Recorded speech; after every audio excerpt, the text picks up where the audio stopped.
Once I stopped trying to make my paintings perfect right from the start, oil painting became so much more fun. All right, welcome to Paint Coach. If you're new to the channel, my name's Chris Fornatero, and I help thousands of students every single month get better at oil painting through my online courses and tutorials. So today I want to be looking at this sunflower painting that I did for a tutorial on Paint Coach Studio. By the way, if you want to become a student on Paint Coach Studio, you can try it free for 7 days. I'll put a link to it in the description of this video. You can see here, just in this first stage, just kind of how loose I went in here and kind of just how quick and simple everything is. And that's what I want to talk about in this video is how you think going into a painting and realizing that you can't mess up with oil paints. I always tell people, once you get the hang of oil paints and you get past that first learning curve, you're going to look at watercolors and acrylics as way more difficult.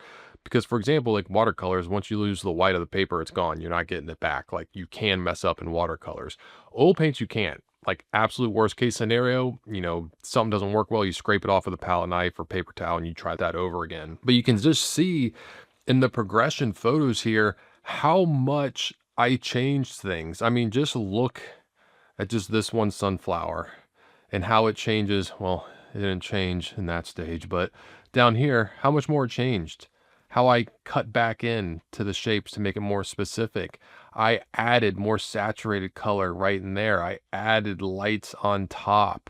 I pushed it darker into there. There's so much you can do. And I think I pushed more of that orange right into there. And just knowing that, knowing how much I can change things allows me to go in painting with a certain level of confidence and expressiveness. If you go in painting very, very timidly, like you're gonna mess up and you're like, oh, I don't want to mess up. I don't want to mess up. That's going to show in your final painting. And for me, I feel like a lot of the times what I'm trying to do by the end of the painting is not lose the expressiveness that I laid down at the beginning of the painting. And when I lay down these initial colors and values and shapes, they're not perfect. Like, I know they're not perfect. It's not the right color. It's not the right value, but I'm not worried about that. And when you don't worry about it, you're going to paint looser. You're going to paint more expressively. And you're just going to have a lot more fun. As you go, the cool thing is that you can dial things in sharper or more detailed, as much or as little as you want.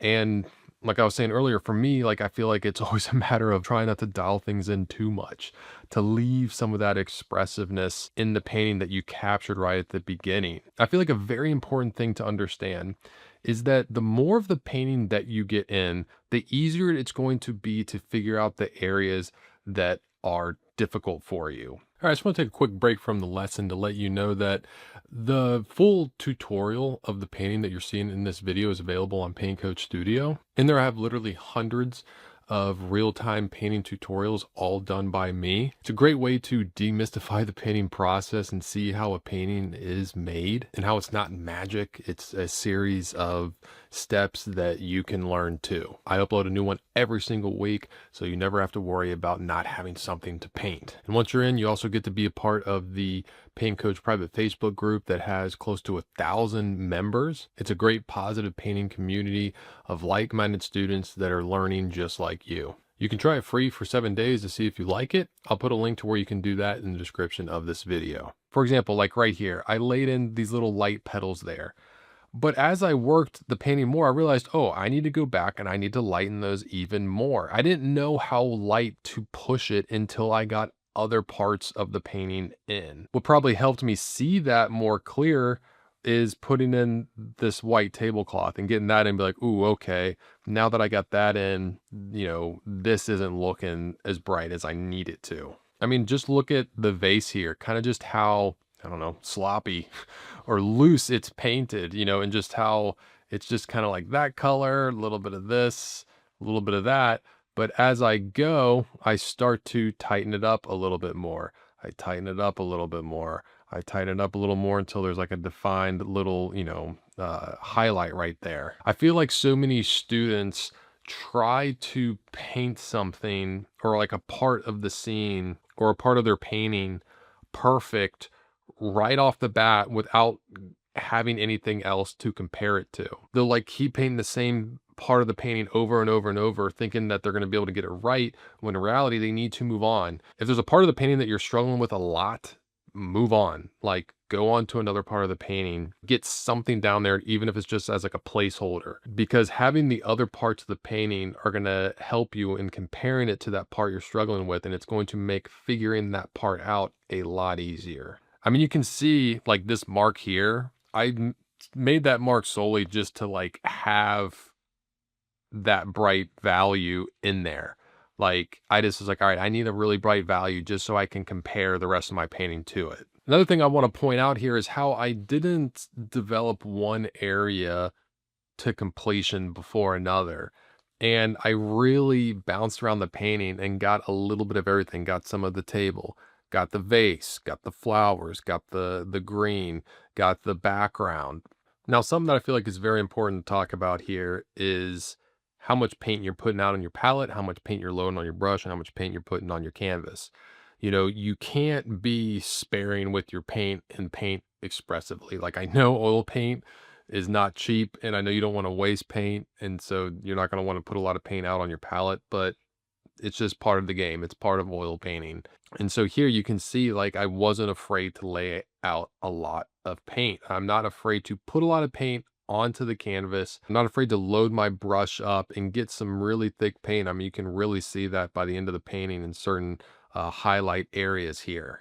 I'm also trying to cover a lot of ground with every stroke that I do. And I'm trying to cover the canvas with paint as quick as possible, or at the very least get a section of each part in. And to be honest, it does help to have like a system or a way of working, a series of steps that you kind of do every single time you do a painting. And for me, I like to block out light and shadow first. I try and find an average value for the shadow and average value for the light and block those in simply. And that's what I did with the flowers here. I have, you know, this darker color for anything that's in shadow, and this for light. Is it the darkest dark that I see or the lightest light that I see? No, because I want to leave room to build on top of that. I want to be able to easily build lighter values on top or to push darker darks there.